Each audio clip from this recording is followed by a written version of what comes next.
We all know sneezes and coughs spread germs, but did you ever wonder how far those tiny droplets can go? Hella far. And I'll explain all that in Nick Got the Ick.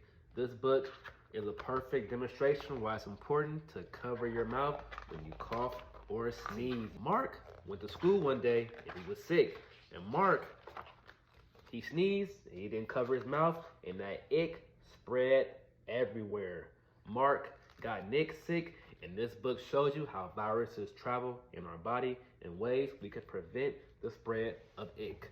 Once again, Father writes, Son illustrates, books by Ballas. Nick Got the Ick. Check us out.